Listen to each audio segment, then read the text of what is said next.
তুমি যদি মাদ্রাসায় পড়ে বাবা মার কথা না শোনো, তাহলে কারা কথা শুনবে? যারা মাদ্রাসায় পড়ে না, রাস্তায় রাস্তায় ঘোরে, তারা তারা তো সেই শিক্ষা পায় না যে বাবা মার কত মর্যাদা, বাবা মার কত দাম, বাবা মার কত সম্মান। রাসূল সাল্লাল্লাহু আলাইহি সাল্লাম বলেন, কেউ যদি তার মায়ের দিকে মহাব্বতের নজরে একবার তাকায়, আল্লাহ তাআলা তাকে কবুল উমরা হজের সওয়াব দান করেন। বলো সুবহানাল্লাহ। একটা উমরা হজ করতে 1 লাখ 1.5 লাখ টাকা, 1 লাখ টাকা তো হয় না, 1.5 লাখ 2 লাখ টাকা খরচ হয়ে যায়। এরপরেও সেই উমরা তোমার কবুল হয়েছে কিনা জানার কোনো উপায় নাই। কিন্তু আল্লাহ তাআলা বলেন যে যদি মায়ের দিকে তাকায়, রাসূল সাল্লাল্লাহু আলাইহি সাল্লাম বলেন মায়ের দিকে যদি মহাব্বতের সাথে তাকায়, তাহলে একটা কবুল উমরা হজের সওয়াব আল্লাহ তাআলা লিখে দেন। একবার এক সাহাবী এসে বলতেছে, ইয়া রাসূলুল্লাহ, আমার সবচাইতে ভালো ব্যবহার পাওয়ার উপযুক্ত কে?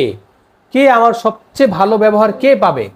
রাসূল সাল্লাল্লাহু আলাইহি সাল্লাম বললেন, তোমার মা। বলেন তারপর? বলেন তোমার মা। তারপর? বলেন তোমার মা। 3 বার বললেন তোমার মা। বলেন তারপর? তোমার বাবা। তাহলে পৃথিবীতে সবচাইতে ভালো, উত্তম, শ্রেষ্ঠ ব্যবহার আমরা করি কার সাথে? বসের সাথে।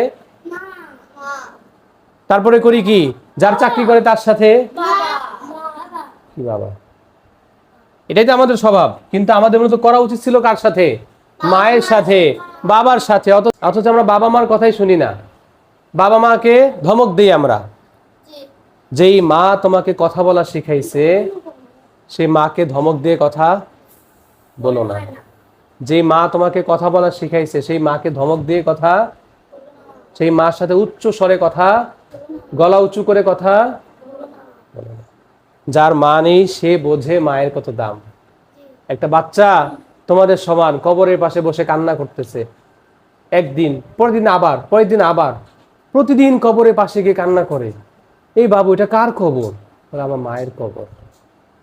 এবং কান্না করে তা না, কান্না করে পরে দাঁড়িয়ে দাঁড়িয়ে সূরা ইয়াসিন পাঠ করে, সূরা আর রহমান পাঠ করে, আয়াতুল কুরসি পাঠ করে, তাসবিহ পড়ে, মায়ের জন্য দোয়া করে।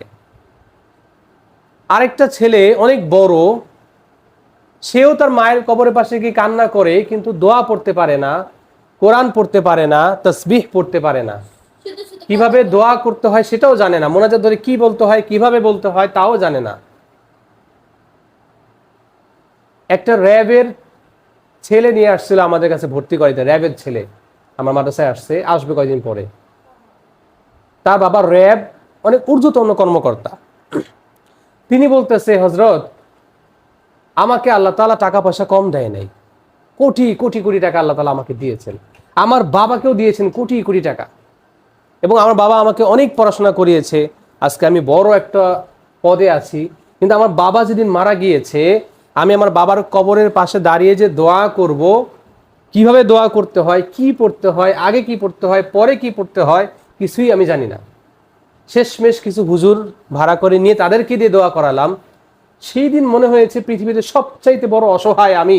আমার জন্য যে বাবা সব কিছু করলেন, আমি সেই বাবার জন্য একটু দোয়াও করতে পারি নাই। সেই দিন আমি চিন্তা করছি যে আমার সন্তানকে দুনিয়ার কোনো শিক্ষায় অনেক বড় করব না, যতটুকু চলতে লাগে অতটুকু শিখাবো, তবে আখিরাতের শিক্ষাটা আমি তাকে দেব, পরকালের শিক্ষাটা আমি তাকে দেব। আমি আমার সন্তানকে কোরআনের হাফেজ বানাবো। বলে সুবহানাল্লাহ। আমি মারা গেলে যেন আমার সন্তান আমার কবরের পাশে দাঁড়াইয়া বাবার জন্য একটু দোয়া করতে পারে, সূরা ইয়াসিন তিলাওয়াত করতে পারে, নামাজ পড়ে যেন আল্লাহ তাআলার কাছে দোয়া করতে পারে। হুজুর ভাড়া করে এনে যেন আমার বাবার জন্য বা আমার জন্য আমার সন্তানের দোয়া করতে না হয়। আরে আমার বাবা যদি মারা যায়, তোমার বাবা যদি মারা যায়, তোমার যে ব্যথা লাগবে, তোমার যে কষ্ট লাগবে, যেই কষ্ট নিয়ে তুমি তোমার বাবার জন্য দোয়া করবা, আরেকজন আইসা কি সেই কষ্ট নিয়ে দোয়া করবে?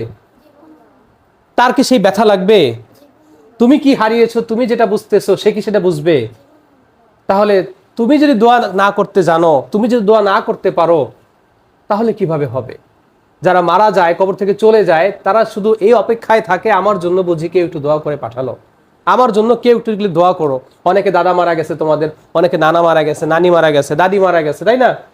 তারা কবর থেকে চেয়ে থাকে আমার নাতি বুঝি আমার জন্য একটু দোয়া করলো, একটু সোয়াব পাঠালো, একটু আমার জন্য কি তাসবিহ পড়ে পাঠালো, একটু নেকির ব্যবস্থা করলো, তাহলে আমি কবরে শান্তিতে থাকতে পারবো। কিন্তু নাতিরা দাদা দিদি মারা গেলে দুই একদিন একটু কান্নাকাটি করে বা মন খারাপ থাকে, এরপরে দাদা দিদির কথা ভুলেই যায়, তাই না? এবং তার জন্য যে দোয়া করবে সেটা তো ভুলে যায়, দুনিয়া নিয়ে ব্যস্ত হয়ে যায়। আর দাদা দাদির জন্য, নানানের জন্য, আপন বাবা মার জন্যই দোয়া করে না। বছরে একদিন যদি একটু কেউ দোয়া খায়ের করে। এজন্য আমরা এখানে আসছি, আমাদের বাবা মার একটা মাত্র স্বপ্ন, সেটা হচ্ছে তারা যখন দুনিয়া থেকে চলে যাবে, দেখো দুনিয়ায় তো কেউ থাকবো না, আমরা থাকবো? দুনিয়ায় কেউ থাকবো আমরা? এমনকি রাসূল সাল্লাল্লাহু আলাইহি সাল্লাম, আল্লাহর বন্ধু, তাকেও আল্লাহ দুনিয়াতে রাখেন নাই, রাখছেন? নবীজিকেও মৃত্যুবরণ করতে হয়েছে। আমাদের সবাইকে চলে যেতে হবে, আমাদের বাবা আবার চলে যাবে, মা চলে যাবে, সবাই চলে যাবে। কিন্তু কিন্তু এমন যেন হয় যে যখন আমাদের বাবা মা চলে যাবে, আমরা যেন তাদের জন্য দোয়া করতে পারি, তাদের জন্য তেলাওয়াত করতে পারি, সওয়াব পাঠাতে পারি। তাহলেই তাদের এই আজকে আমাদেরকে মাদ্রাসায় পাঠানো, কোরআন শেখানো, দ্বীন শেখানো, ইলম শেখানো, এটা সার্থক হবে। তুমি বাসায় গিয়ে তোমার বাবা মাকে তুমি নামাজের জন্য ডাকবা। তুমি বাসায় গিয়ে তোমার বাবা যদি টিভি দেখে, বোন যদি টিভি দেখে, সিনেমা দেখে, নাটক দেখে, তুমি সেখানে বিরোধিতা করবা। এই তুমি টিভি সিনেমা দেখতেছো কেন? আমি না হাফেজ হচ্ছি, আমি না কোরআনওয়ালা হচ্ছি, আমি না কোরআন শিখতেছি, আমি না আলেম হচ্ছি। তোমরাই যদি ঘরের মধ্যে টিভি দেখো, নাটক দেখো, সিনেমা দেখো, তাহলে আমাকে হাফেজ বানায় লাভ কি? আমাকে কি কোরআন শিখায় লাভ কি? আমাকে হাদিস শিখায় লাভ কি? তুমি যদি দেখো আমি কালকে মাদ্রাসায় যাবো না, এইভাবে প্রতিবাদ করবা। আর তোমরা অনেকে করো কি, নিজেরাই যায় দেখো, তোমাদের গার্ডিয়ান নাই, সে আমার বিচার দেওয়ার লাগে কেন? নাটক সিনেমা দেখার জন্য কি মাদ্রাসায় পড়ো? ওইগুলো শয়তানের কাজ। শয়তান তোমাদের কাছে ওগুলো ভালো লাগায়, কিন্তু আসলে ওগুলো ভালো না। একটু অজু করে নামাজ পড়ে যখন একটু বসবা, জায়নামাজের মধ্যে একটু শুবা, শুয়ে চোখ বন্ধ করে একটু জিকির করবা, আল্লাহ আল্লাহ আল্লাহ আল্লাহ আল্লাহ সুবহানাল্লাহ সুবহান। কিছুক্ষণ জিকির করার পর দেখবা তোমার ভিতরে কি হালকা অনুভব হয়, কি প্রশান্তি লাভ করে, তুমি কত ভালো লাগে তোমার।